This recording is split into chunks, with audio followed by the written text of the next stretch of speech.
Hi, good afternoon. This is the second podcast that we've got for Game of Thrones after the success we had on the first one, and which we found very enjoyable. Today you have your host Shah Mahmood. Beside me you have Dan Dixon. Hello. And we also have a person that was at the bottom. We said a lot of things that basically insulted this person, and he's not happy, so he's here today. That's John Udison. Hi, John. It's a nice intro, but I'd like to call myself manager at the moment. So, yes, I'm here. Yeah, one game week wonder. And then also in the back, somewhere lurking, is we've got a special guest. That's Richard O'Kane. He's just here for the laughter, and just in case if John and Dan get into a fight, Rock can just jump in and get involved as well. Always. The next game, the final game of the week, which is James versus John. An incredible last place, so 9th place versus 10th place with 0 points on the board, 0 wins. This really was a 6-pointer, really meant a lot to both sides. John, with thanks to Arsenal's incredible form of running the duo, as I mentioned at the start of the podcast, and also other players as well. It wasn't just Lacazette and Aubameyang. I mean, he had some amazing displays. Holebus as well, with a great display against Spurs. Fantastic, really played like so well, and also Pedro and Sterling as well. So, points all around the board. Played really well, got a really good score. Was close to getting the highest score recorded in the league, but Giroud on the pitch would have clinched it. Yeah, Giroud on the pitch would have clinched that. So I mean, it doesn't really matter. John was last, and we predicted that he would only win if Arsenal were on form, and that's exactly what happened. It's not what I remember hearing. And we're very lucky to have John here as well. I mean, I'll let John kind of sell his team and how happy he got through the weekend. So in terms of getting happy, well, I always knew it was going to come, so it wasn't much of a surprise for me. But on the back of 3 losses on the trot, I had every manager in the league approaching me saying, you need to make changes to your team. I can offer you this, I can offer you that. But I stuck true. I knew the quality that I had in my team. Oh, you didn't really stick true because, you made some amazing transfers. You really took advantage of your waivers. You dominated all the waivers. All the waivers that you picked, 6 other players basically asked for them. And, you took advantage. And, that's part of the rules. It's all fair. And,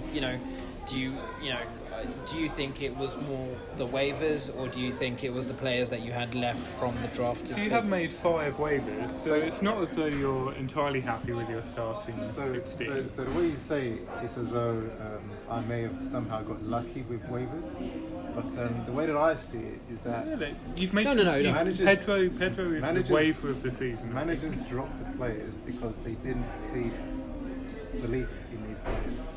And I came in and picked him up. I couldn't tell you who it was that dropped Pedro, but Pedro wasn't. Mejia dropped him. You see what I mean? Yeah. But I saw the quality and I picked him up. And look at the points that he scored. Also, you were bottom of the league. There really wasn't anything else that you could do, and you might as well pick a Chelsea midfielder, right? So there's also there's 2 sides to it. I think giving away Mata, giving away Mata was the right decision, but a gamble. Yeah. Until United settle on their starting 11, I think Pedro for Mata is probably the signing of the season so far. Yeah, no, I agree. It was a great signing. I mean, we're not saying that it was luck or anything like that. You just took great advantage on your waivers, and it's which you fantastic. Did in January last year. Which, in January I did do that. I did take full advantage of the players, and it really got me out of bottom place and beating Binish at the end. So, I mean, you're doing the same now, and you're managing to do that early and not too late, which is a great thing to do, where a lot of managers really do hold on to the players that they have. I mean, how do you see it going forward? Do you want to make more changes? Do you feel like, you can see 5 changes has really changed your team and really pushed your team into point scoring players? So do you think you're going to carry on that tradition, or are you going to hold back now and really see where your team goes? I mean, having 2 Bournemouth defenders, and is it good going forward? I think that my team's pretty strong. So as you mentioned, the Bournemouth defenders, they've scored me quite a lot of points over the past few weeks. So last week, week before, Steve Cook put up 14 points alone. So that was tremendous. And yes, I think I will be sticking it out with my team. There is potential for change, so I'm always open to offers, but I think we've got a very strong set of players here. Yeah.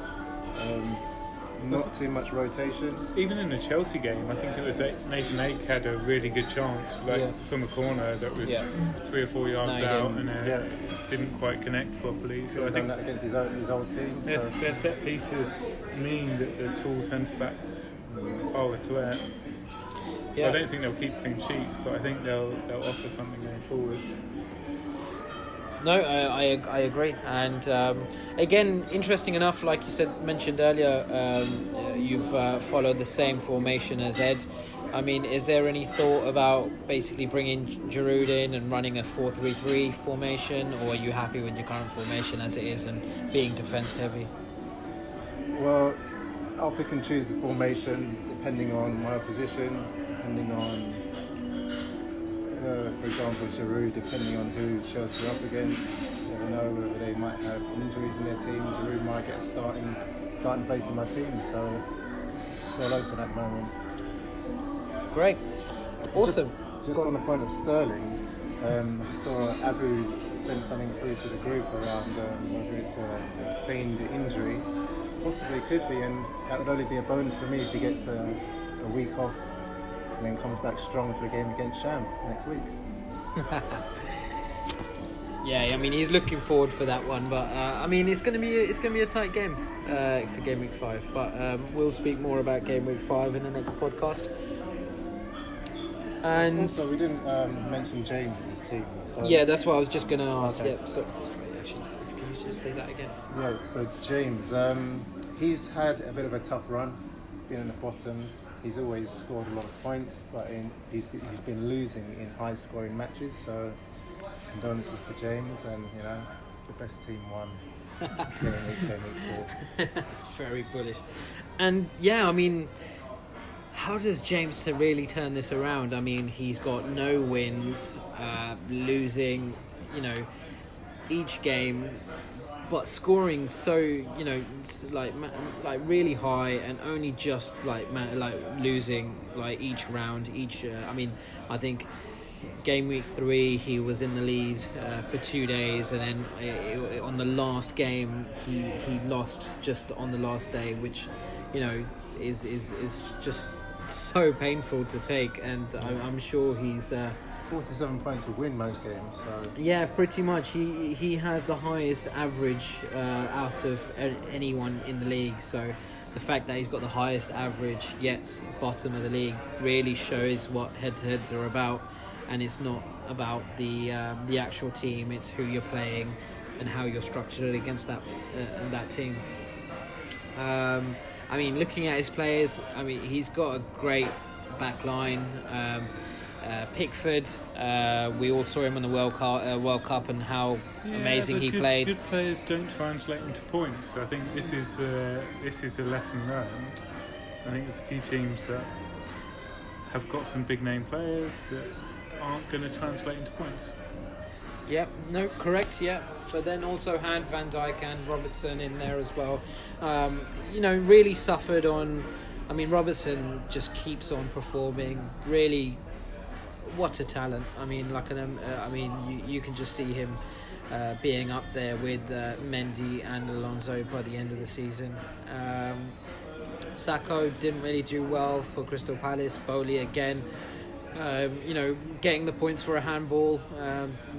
Did well there, but his midfield, I mean, James's midfield really is struggling. Felipe Anderson, Wijnaldum, Fraser didn't really do anything this game week, and Gundogan as well, suffering from Man City's ridiculous arsenal of players and being put on the bench for pretty much most of the game. So I think he's moved as well in a part of the first transfer. In a transfer, yeah. So he's no longer with James. So we can see James making changes. He is really trying to really work his team to get that win, to change everything out.